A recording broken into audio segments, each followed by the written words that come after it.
আসসালামু আলাইকুম। হ্যালো বন্ধুরা, সবাই কেমন আছেন? আমি চলে আসলাম আজ প্রকৃতির মাঝে। তাদেরকে কিছু গাছের পরিচিতি দেখাবো। এখানে আমার পাশেই দেখা যাচ্ছে কি সুন্দর এক কাঁঠাল গাছ। কাঁঠাল গাছের সিজন এখন শুরু হচ্ছে, কিন্তু কাঁঠালের মজি আসছে, দেখেন কি সুন্দর সুন্দর। এই যে কাঁঠালের মজি আসছে দেখতে পাচ্ছেন, এই ছোট্ট আকারে। এটার কাঁঠালে এমন এক জিনিস, যা কাঁঠাল দিয়ে অনেক রকমের কাজ হয়। কাঁঠাল এক নম্বর হলো যে আমাদের তরকারি, তো কাঁঠালে বেশি যেটা আছে তরকারি তো কাজে লাগে। কাঁঠাল মিষ্টি জাতীয় জিনিস, সুস্বাদু, পুষ্টিকর। তারপরে কাঁঠালের যে উপরে যে আবরণটা থাকে, ওটা হলো যে আপনাদের গরুর খাদ্য হিসাবে, ঘাস হিসাবেও চলে। ঠিক আছে। আবার কাঁঠালের ভিতরে যে দানাগুলো থাকে, ওগুলো তরকারি হিসাবেও কাজে লাগে। ঠিক আছে, কারণ ওটা যে বিভিন্ন আইটেমের কাজে লাগে। আরেকটা কি সাজনা গাছ দেখতে পাচ্ছেন পাশে। ওই সাজনা গাছ অনেকে চয়েস করে কিভাবে খাবে, কিন্তু আমার সাজনা গাছ কিভাবে খেতে হয়, পাতা প্লাস এই সাজনা, ওটা আমার জানা নেই। কারো যদি জানা থাকে অবশ্যই লাইক কমেন্ট করে জানাবেন। কারণ সাজনা এমন এক জিনিস সুস্বাদু, সবাই বলে সুস্বাদু সাজনা গাছ। ঠিক আছে। আর কেউ দেখে যাচ্ছে আমাদের আম গাছ। আম গাছে এখন শিশির ভেজা মুকুল আসতে দেখতে পাচ্ছেন। আমি দেখাবো আমের মুকুল, যা আপনারা দেখতে পাবেন, কারণ কিছুদিন পরে আম হবে। এই আম ছিঁড়ে ছিঁড়ে অথবা আম হাতে নিয়ে আপনাদের খাওয়াতে পারবো, দেখাইতে পারবো। ঠিক আছে। এই যে এখন দেখতে পাচ্ছেন আমরা এই যে আম গাছে চলে আসছি। এই যে সেম আম গাছের গোড়াত, যা মনে করেন যে যা বাস্তব বলছি তাই হয়েছে। যে আম গাছ নিয়ে আসছি আপনাদের মাঝে। এই যে আমের মুকুল গাছ দেখতে পাচ্ছি, কয়েকদিন পরে আম খাওয়াতে পারবো। সবাইকে আম খাওয়ার দাওয়াত রইল। আর আমার ভিডিওটি লাইক কমেন্ট শেয়ার করবেন যারা সবাই দেখতেছেন, কারণ আমিও আপনাদের মাঝে নতুন। আমার ভিডিওটি ভালো হয় কিনা আমি জানি না, অবশ্যই লাইক কমেন্ট করে জানাবেন কিভাবে করতে হয়। তা আবার জানানি। দেখেন কত রিক্সির উপরে, দেখেন ছাদের উপরে, এই যে দেখতে পাচ্ছেন, এই যে ওই যে কত উপরে, মানে 3 তলা 4 তলা ছাদের উপরে উঠে গেছি।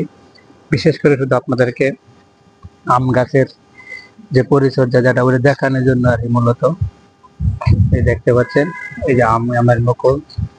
এই যে পাশে দেখতে পাচ্ছেন একদম আমার গা ঘেঁষে এই যে লাগাই রাখলাম বডিতে। কারণ বিশ্বাস করতে হবে এই জিনিসটা খুব সুস্বাদু। কারণ আমের সিজন আসছে, এখন আম হবে। কিছুদিন পরে আপনাদেরকে আমি দেখাতে পারবো আম কিরকম সাইজের হয়। কারণ আম একটা সুস্বাদু ফল, যা আমরা বিভিন্ন দেশে, রাষ্ট্রে এটা হয়ে থাকে। বিশেষ করে যে আপনার আম গাছে উঠতে হয়, কিন্তু এখন যে ডিজিটাল যুগে, এখন আম গাছে আর উঠতে হয় না। কারণ আম গাছ এখন নিজেই আমার হাতে ধরা দিচ্ছে। দেখেন এই যে আম গাছ দেখতে পাচ্ছেন, চলে আসছে আম গাছের নিচে। আর কি দেখানো যে আপনাদেরকে, আমার পাশে দেখা যাচ্ছে আছেন। আমি যাই একটু। বিশেষ করে কাঁঠাল তো আছে দেখতে পাচ্ছেন। কাঁঠাল তো দেখালাম আপনাদেরকে। এই যে কাঁঠালের মধ্যে, এই যে দেখতে পাচ্ছেন, এই যে কাঁঠাল। কাঁঠাল কিন্তু হাত দিয়ে ধরা যাচ্ছে, কারণ কাঁঠাল গাছ এখন আমার হাতের মুঠোর ভিতরে দেখতে পাচ্ছেন। কারণ কাঁঠাল এমন এক ফল, কিছুক্ষণ আগে কাঁঠালের বিষয়ে বলছি আপনাদেরকে আমি। বিশেষ করে ওই আম গাছটার কিছু কিছু গাছে চলে আসছে আমের মুকুল, কিন্তু এটা আসে নাই, কারণ হয়তো কিছুদিন পরে আসতে পারে। কারণ ওদের অনেক অনেক সময় দেখা যায় আম গাছের আগে আসে, কোনোটা পরে আসে। ঠিক আছে। ওই সুবাদে আর দেখাবো আমাদেরকে, যে আমাদের পাশে দেখতে পাচ্ছেন এই যে পাশে পুকুর। এই পুকুরে মনে করেন যে অনেক মাছ, কিন্তু অনেক বিশাল বড় বড় মাছ।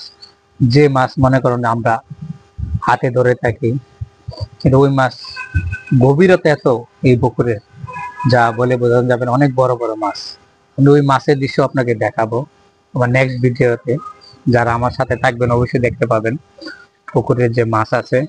ওই মাছের মনে করেন যে ভিডিও দেখতে পাচ্ছেন। একটিকে ছোট্ট একটি ঘর দেখতে পাচ্ছেন। এই যে এই ঘরটি কি কাজে লাগে দেখেন, ছোট্ট একটা ঘর, যা চাল আছে, সবকিছু আছে দেখতে পাচ্ছেন। এই যে ছোট্ট একটা ঘর, এই ঘরটি আপনাদেরকে আমি দেখাচ্ছি। দেখেন ছোট্ট আকারে ঘর, ছোট্ট একবারে সারি সারি। এই যে দেখেন, আমি ঘরের ভিতরে এখন ঢুকবো, প্রবেশ করবো। দেখেন এই যে এই ছোট্ট একটি ঘর, এই দেখেন মাশাআল্লাহ খুব সুন্দর লাগছে ঘরটির ভিতরে। ছোটবেলায় আমরা এই ঘরের ভিতরে পুতুল খেলা বলে হয়, তোলা হাতি পুতুল খেলা, এগুলো ঘর সাজানো, এগুলা আমরা খেলছি দেখতে পাচ্ছেন, আপনারাও তো খেলছেন। যারা যারা খেলছেন এই ঘরের ভিতরে, ছোট্ট একটা ঘরের ভিতরে, অবশ্যই ভিডিওটি ভালো লাগে লাইক কমেন্ট শেয়ার করবেন। এই যে আমি এখন ছোট্ট ঘর থেকে বেরোচ্ছি, এই দেখতে পাচ্ছেন একদম ছোট্ট ঘর, যা মাথার আমার হাতে লাগে, দেখতে পাচ্ছেন। ধন্যবাদ। আমি বাদাম ব্লগস আপনার কাছে বিদায় নিচ্ছি। সবাইকে ধন্যবাদ আমার ভিডিওটি দেখার জন্য। প্লিজ উপরে না টান দিয়ে সবাই দেখবেন। ওকে, ধন্যবাদ।